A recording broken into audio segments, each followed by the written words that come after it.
ঘটেও নানা বিপত্তি চিত্তে। আরে ভাই কি অবস্থা, আপনাকে তো দেখাই যায় না ক্যাম্পাসে। আর বলো না, বিশেষ হয়ে যাওয়ার পরে ক্যাম্পাস তেমন একটা আশা হয় না। তো চাকরি বাকরি পাওয়ার পরে মনে হচ্ছে স্টুডেন্ট লাইফই ভালো ছিল। আর অনেকদিন পর ক্যাম্পাসে এসে দেখি অনেক কিছুই চেঞ্জ হয়ে গেছে। আমাদের সময় তো আমরা পড়াশোনার পাশাপাশি অনেক মজা করতাম। তোমাদের কি অবস্থা বলো তো? আর বলেন না ভাইয়া, ক্যাম্পাসে এসেছিলাম পড়াশোনার পাশাপাশি একটু একটু প্রেম করব বলে, কিন্তু ভাইয়া যে মেয়ের কাছেই যায় সেই মেয়ে বলে বুট। আরে এই সমস্যা আমাদের সময়ও ছিল।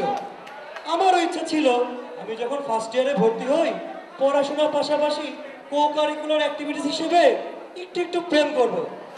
যে মেয়ের এই প্রপোজ করি সেই মেয়েই বলে আমার বয়ফ্রেন্ড তো এটা পড়ে।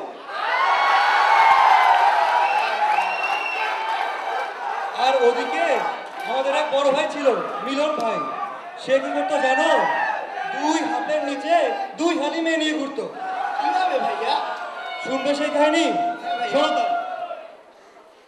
মিলন ভাইয়া একটা মাইয়া হাতে, আর কত কাল থাকবো একারে।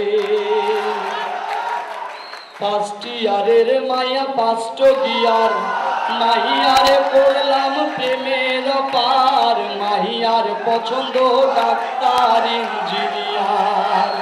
মিলন ভাইয়া একটা মাইয়া হাতে, আর কত কাল থাকবো একারে।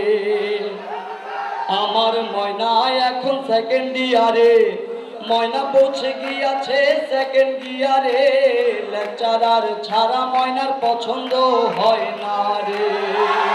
মিলন ভাইয়া একটা মাইয়া হাতে, আর কত কাল থাকবো একারে।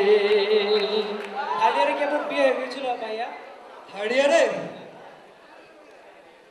থার্ড ইয়ারের মাইয়া থার্ড ক্লাস থার্ড, মাহিয়ার পছন্দ ফার্স্ট ক্লাস ফার্স্ট। মাহিয়ার লাগি আমার ফার্স্ট ক্লাস হারাইছে। মিলন ভাইয়া একটা মাইয়া হাতে, আর কত কাল থাকবো একারে। থার্ড ইয়ার শেষে ময়না ফাইনাল ইয়ারে, মাইয়া দেখো চলে এখন ব্যাক গিয়ারে। ক্লাসমেটরাও ময়না রে পছন্দ না করে।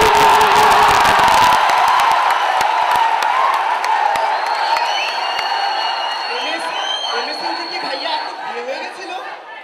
এমএস উঠে বাকটিভির ফাজিল মেয়েদের বিয়ে এমএস কেন পিএইচডি হয়ে গেলেও হয় না।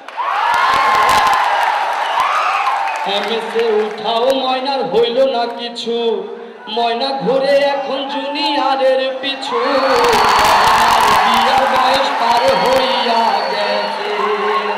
মিলন ভাইয়া একটা মাইয়া হাতে, আর কত কাল থাকবো একারে।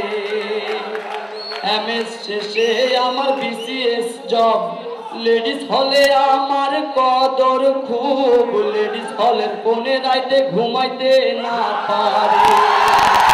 আমার বাবাই খবর দেয় ঘন ঘন, কত বিপদে আছি তুমি কি জানো।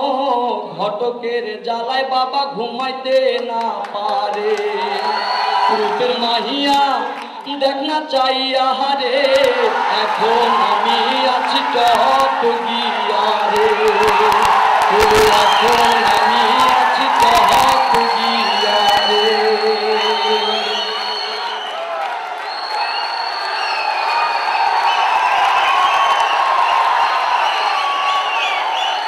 কি বুঝলাম? বুঝলাম ভাইয়া, এই বাকটিভির মেয়েদের পিছনে ঘুরে কোনো লাভ নাই। সব বাই পজিশনের পাগল, সময় মতো ঠিকই ব্যাক মারবে। ঠিক আছে চলো তাহলে এখন। চলেন ভাইয়া।